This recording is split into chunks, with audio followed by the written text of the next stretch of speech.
चलता रहूँगा पथ पर, चलने में माहिर हो जाऊँगा, या तो मंजिल मिल जाएगी या अच्छा मुसाफिर हो जाऊँगा।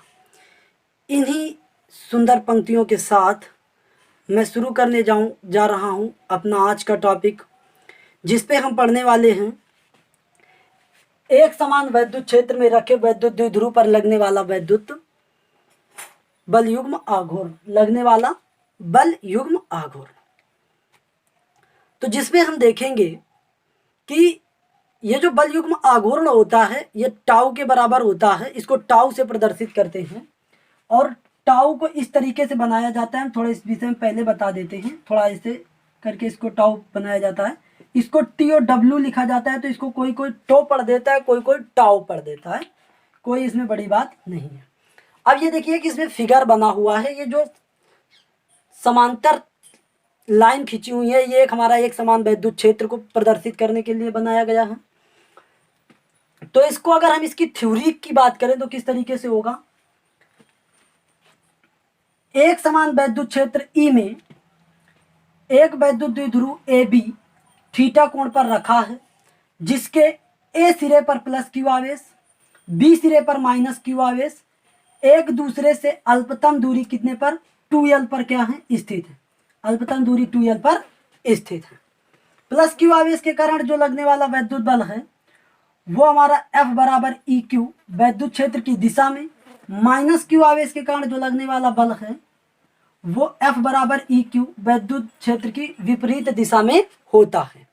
ये दोनों बल वैद्युत द्विध्रुव पर बल युग्म का निर्माण करते हैं, जिसके कारण वैद्युत द्विध्रुव वैद्युत क्षेत्र में संरेखित होने का प्रयास करता है, जिसे प्रत्यानयन बल युग्म कहते हैं, जिसे प्रत्यानयन बल युग्म कहते हैं। किसे? उस बल युग्म को जिसके कारण ये वैद्युत द्विध्रुव वैद्युत क्षेत्र में संरेखित होने का प्रयास करता है, उस बल युग्म को क्या कहते हैं? प्रत्यानयन बल युग्म कहते हैं। उस बल को प्रत्यानयन बल युग्म कहते हैं। तो अब वो क्या होगा हमारा प्रत्यानयन बल युग्म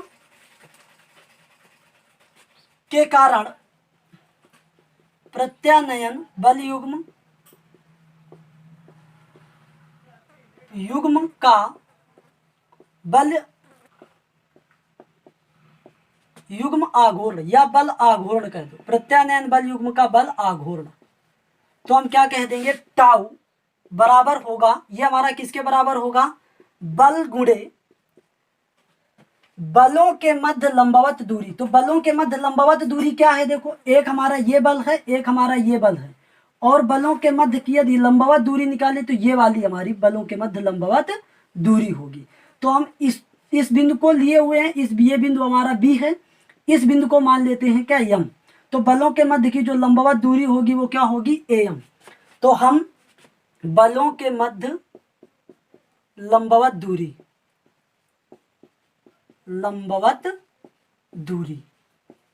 तो ये हमारा आ जाएगा F इंटू, अब इनके बीच की दूरी क्या है, AM। तो अब आपको समझना है AM हम कैसे ज्ञात करेंगे। आपको देखो ये वाली दूरी पता है, ये क्या हो गई। अब अगर हम देखें AMB एक हमारा समकोण त्रिभुज हो गया, तो समकोण त्रिभुज में ये वाला कोण हमारा दिया गया है, तो अगर, और ये हमारा लंब हो गया, ये कर्ण हो गया, ये आधार हो गया। तो कर्ण हमारा दिया गया है और लंब हमें ज्ञात करना है। तो अगर हम साइन थीटा ले लें, क्या ले लें, साइन थीटा ले लें, तो साइन थीटा बराबर हमारा क्या आ जाएगा, साइन थीटा बराबर आ जाएगा हमारा AM बटे 2l। तो यहाँ से हमारा AM बराबर आ जाएगा कितना, 2l साइन थीटा। AM बराबर कितना आ जाएगा, 2l साइन थीटा। और यहाँ पे देखो F का मान दिया गया है कितना, EQ। अब EQ AM का मान हो जाएगा हमारा 2l साइन थीटा, AM का मान कितना हो जाएगा, 2l साइन थीटा। तो इन दोनों को यदि हम मिला के लिखे तो E बराबर हमारा ये आ जाएगा 2QL, और ये हमारा कितना, साइन थीटा। अब आपने वैद्युत द्विध्रुव आघूर्ण पढ़ा है, P बराबर कितना, 2QL। तो यहाँ इसके स्थान पर लिख सकते हैं, तो ये हो जाएगा EP, और ये कितना, sine theta, EP sine theta. ये हमारा किसके बराबर आ गया, टाउ के बराबर आ गया।